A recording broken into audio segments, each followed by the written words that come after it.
all across America and around the world. This is Veterans Radio. This is Veterans Radio. Welcome to Veterans Radio. I am Jim Fausone. I'm the officer of the deck today.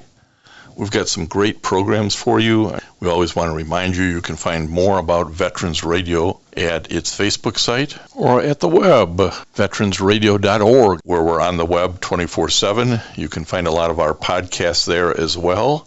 We post new ones every Tuesday, so you can get a new story, a new interview, something you didn't know before by going to veteransradio.org. And before we get started, we want to thank our sponsors. First up, we want to thank National Veteran Business Development Council, nvbdc.org. It was established to certify both service-disabled and veteran-owned businesses. You'll find out how they can help your business by going to nvbdc.org. We want to thank Legal Help for Veterans. Legal Help for Veterans fights for veterans' disability rights all across the nation.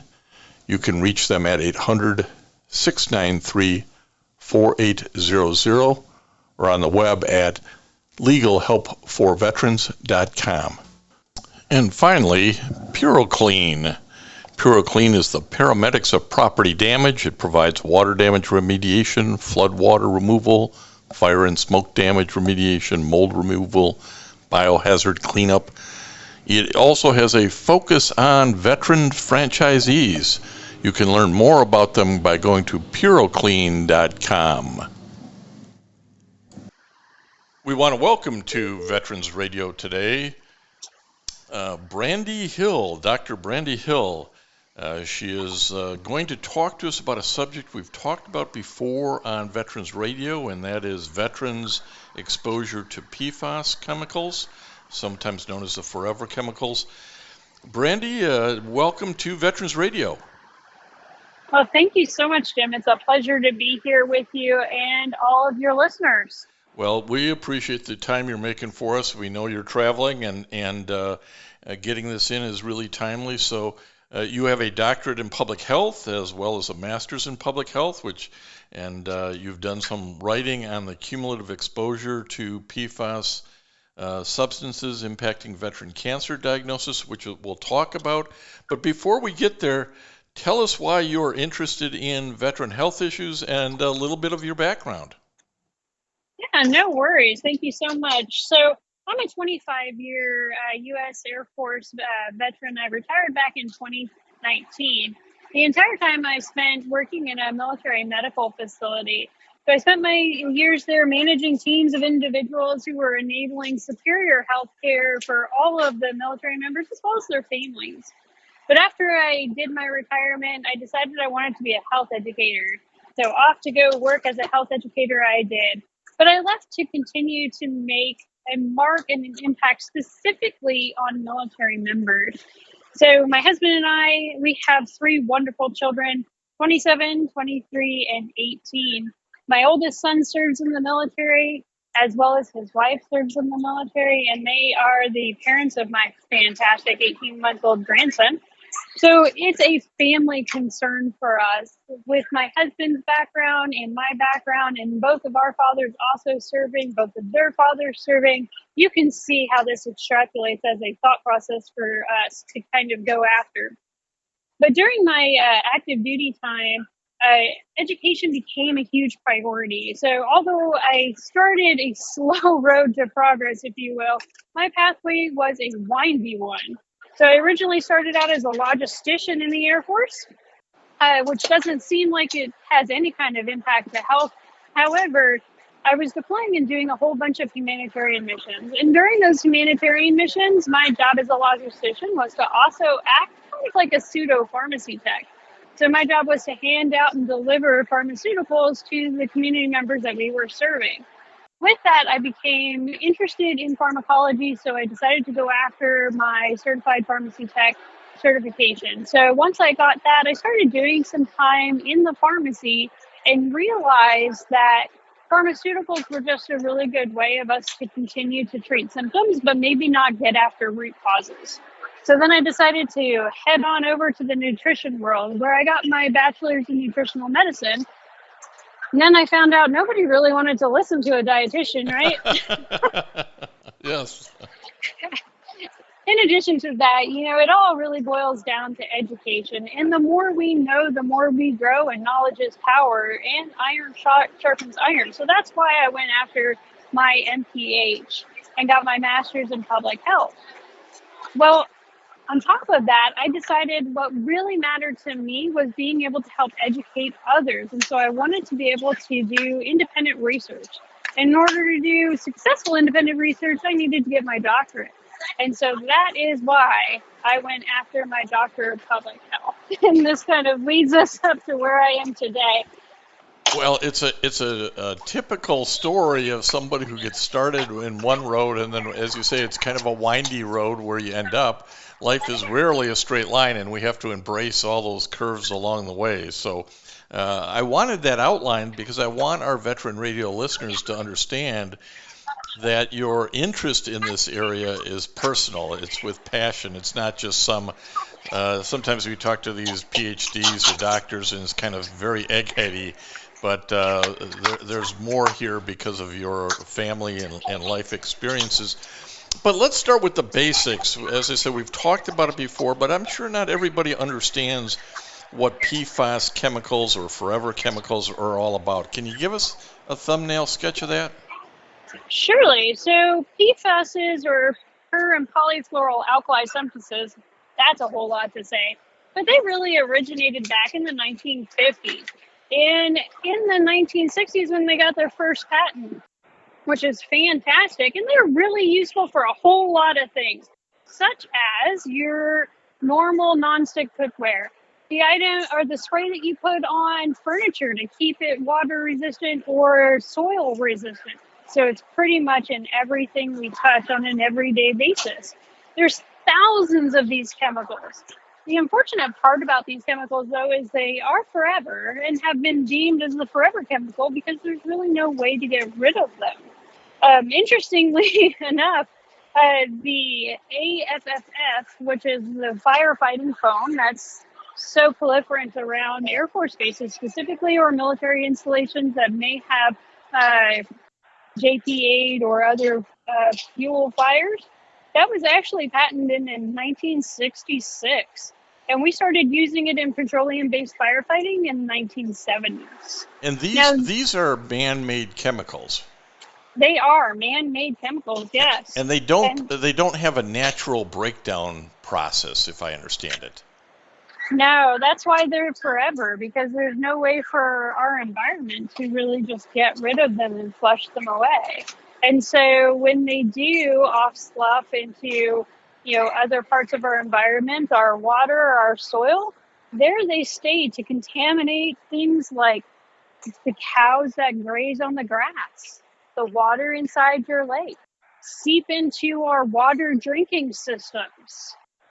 So you just pointed important. Out these have been around now maybe 40, 60 some years, maybe in commercial practice, which in the real world, it really isn't that long. This better living through chemicals approach. They're great when they start, and then we use them for 2 or 3 or 4 decades and then find out, there are some side effects. Is that kind of what's going on here? For sure. So originally it was like, oh, look at this. It's really awesome. And then they found out like, oh, yeah, hey, by the way, this also can cause or has been linked to cancer, liver damage, immune system changes, all of these not so wonderful benefits of this very helpful substance.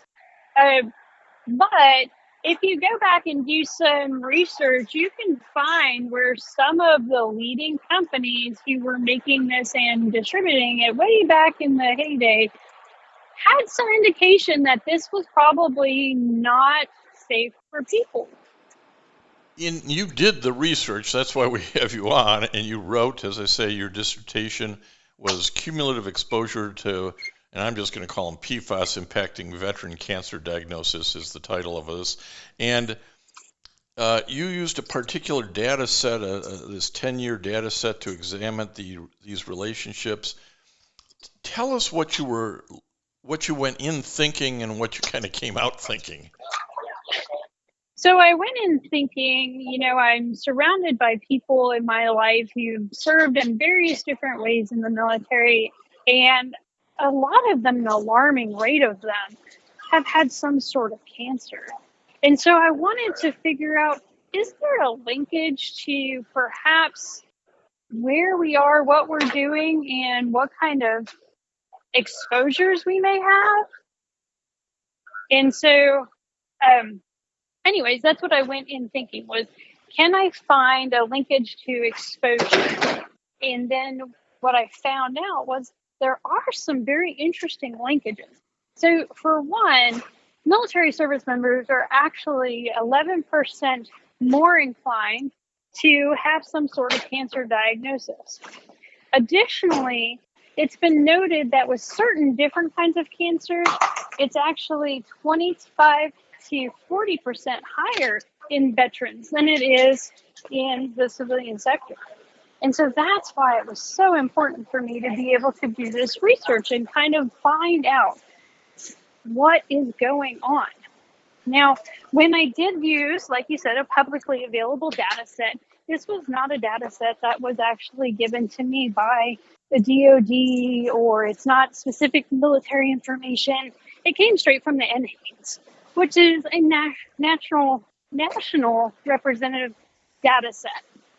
I used the years 2005 to 2015 to really kind of underscore, looking at a 10-year area, what kind of diagnoses are people getting? And what I found in that was that there was quite the interest. So, cancers alone, there's about 450,000 veterans suffering with diagnosis of cancer. There's about 50,000 added each year. So you can tell that that's pretty impressive to get that many people. Now, looking specifically at PFAS, there was 24 DoD drinking water systems with 564 surrounding areas that actually were at a higher level of PFAS than what you're supposed to have according to the EPA allowable limits.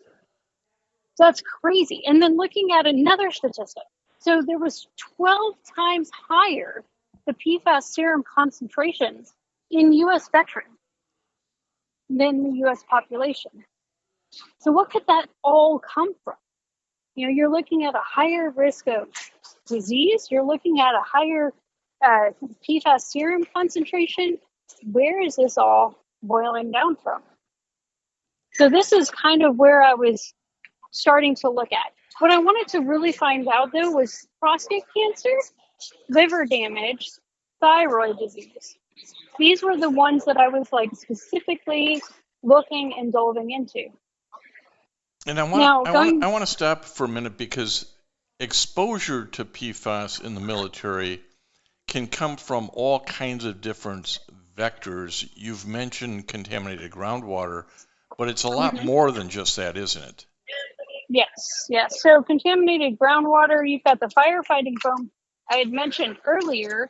Then you've got to look at all of the different HAs and solutions that our service members are actually subjected to. So those are unique. Then you top that off with the fact that the average adult only moves 11 times in their entire life. Well, a service member is going to change their environment every 4 to 6 years. So this was really interesting. This is the part when I read your paper, I went, I didn't think about it this way, the cumulative exposure. Continue, talk to us about that. Yeah, so every environment that you impact or that you come across is going to actually impact your health. So the Environmental Protection Agency has said environmental hazards, they encompass our physical, biological, chemical, cultural, and social aspects. And all of them can be associated with adverse outcomes like cancers and cardiovascular disease. That's straight from the EPA in 2022.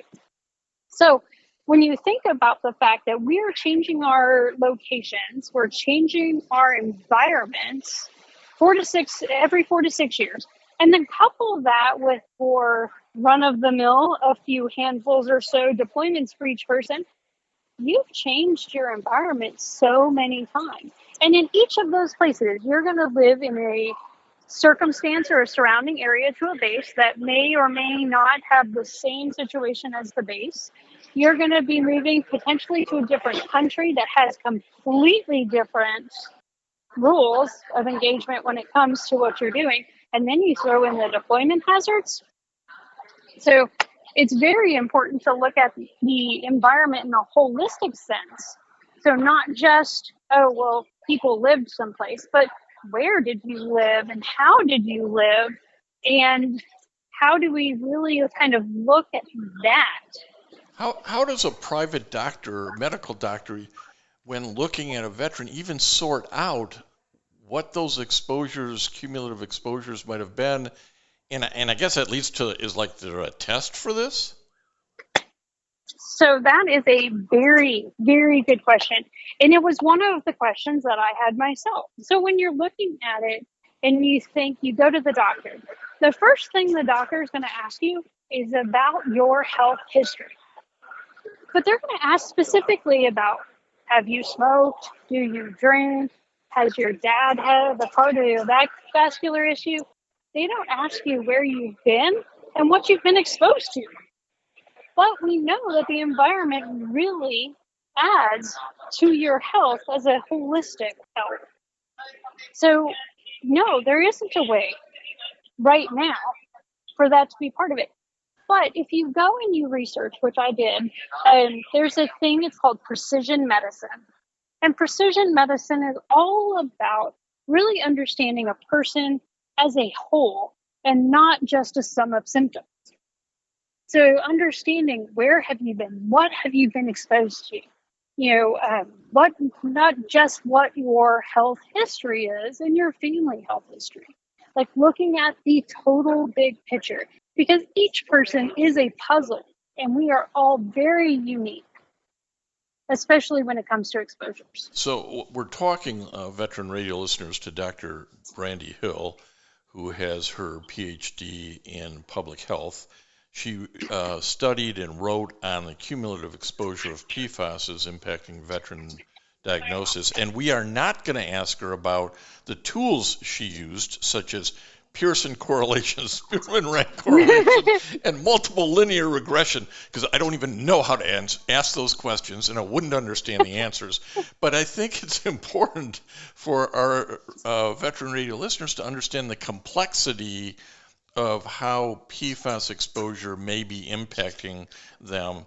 And I want to use this point to jump in and say, VA has recently announced that it's going to do more research in the area of linking kidney cancer and exposure to PFAS on military bases.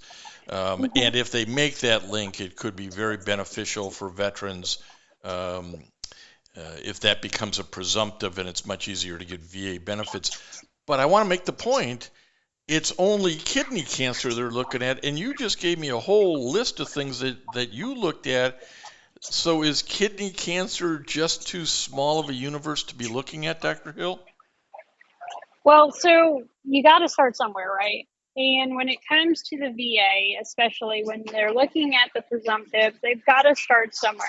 And there is so many things that are listed. I mean, even testicular cancer is listed as a possible problem, a possible health implication of PFAS. And that actually came out like many years ago. I mean, this was research done in 2018 by a colleague. So this information is out there, but you have to start somewhere. And we're just starting to scratch the surface.